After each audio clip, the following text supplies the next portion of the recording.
দুনিয়াতে কখনো কাউকে বিশ্বাস করে আপনি আপনার মনের খবর কারো কাছে প্রকাশ করবেন না। আসসালামু আলাইকুম এভরিওয়ান, ওয়েলকাম জানাচ্ছি নতুন আরও একটি ভিডিওতে। সবাই কেমন আছেন? আশা করছি সবাই ভালো আছেন। যেটা বলছিলাম, দুনিয়াতে কখনো কাউকে আপনি আপনার পেটের খবর কখনোই বলবেন না। আজ আপনার ওই মানুষটার সঙ্গে সম্পর্ক ভালো থাকতেই পারে, তবে পরবর্তীতেও যে এভাবেই সম্পর্কটা ভালো থাকবে এটার কিন্তু কোনো গ্যারান্টি নেই। ওই মানুষটার সঙ্গে যখন আপনার সম্পর্কটা ভালো থাকবে না, তখন কিন্তু ওই মানুষটা সর্বপ্রথম আপনার দুর্বল জায়গাগুলোতেই কিন্তু আঘাত করবে।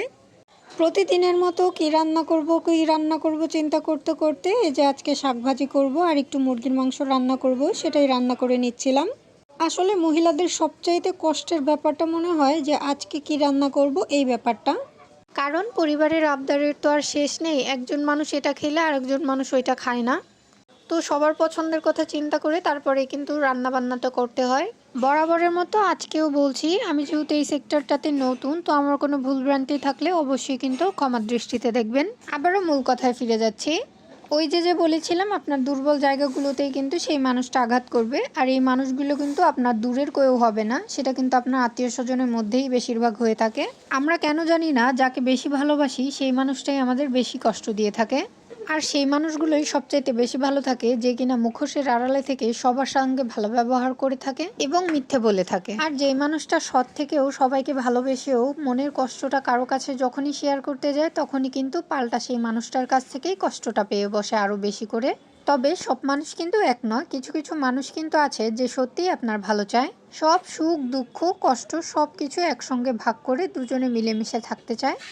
তবে সেই মানুষগুলো কিন্তু সংখ্যায় খুবই কম। আর আমরা মানুষরা কিন্তু সব সময় ভুল মানুষের পক্ষেই বেশি থেকে থাকি, এবং তার ওই ভালো মানসিকতা দেখেই কিন্তু আমরা যখনই তার আমাদের মনের কথা বলে বসি, তখনই কিন্তু সেই জিনিসটা নিয়ে তার উপহাস করতে মোটেও ছাড়ে না।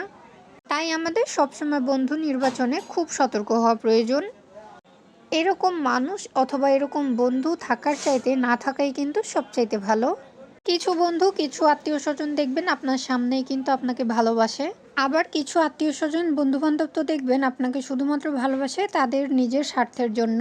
তাদের স্বার্থ যখন ফুরিয়ে যাবে, তখন দেখবেন আপনার সময়ও তাদের জীবন থেকে ফুরুত করে ফুরিয়ে যাবে। বুঝতেই পারবেন না কখন আপনাকে ওইখান থেকে বাদ দিয়ে দিয়েছে তারা। তাই তো যদি মনের কষ্টের কথা বলতেই হয়, শুধুমাত্র সেটা একমাত্র আল্লাহ তাআলার কাছে বলুন। যে আপনাকে সৃষ্টি করেছে সেই কিন্তু আপনার সকল সমস্যার সমাধান দিয়ে দিতে পারবে। আপনাদের সঙ্গে বকবক করতে করতে আমার এদিকে কিন্তু রান্নাটা প্রায় শেষ হয়ে গেছে। আলুও দিয়ে দিয়েছি মাংসের মধ্যে। মাংস আর আলুর ঝোল কিন্তু অনেক মজা, তবে আজকে আমি আলুর পাশাপাশি কিছুটা কাঁচা পেঁপেও দেবো এখানে। পেঁপে দিয়েও কিন্তু মাংস রান্না খুব মজা হয়, কেউ চাইলে কিন্তু শুধু পেঁপে দিয়েও রান্না করতে পারেন। তবে আমার এখানে আলুটা কিছুটা কম হয়েছিল বলে আমি পেঁপেটা দিচ্ছি। এবার সব কিছু নেড়ে চেড়ে ঝোলটা শুকিয়ে নেব এবং সব কিছু সিদ্ধ হওয়া আসা পর্যন্ত রান্না করব। আমার ঘরে যেহেতু একটু ঝোলটা বেশি খায়, এই জন্য আমি একটু ঝোল বেশি করেই রাখবো। এই যে আমার রান্না হয়ে গেছে। আজকের মতো বিদায় নিচ্ছি। আল্লাহ হাফেজ।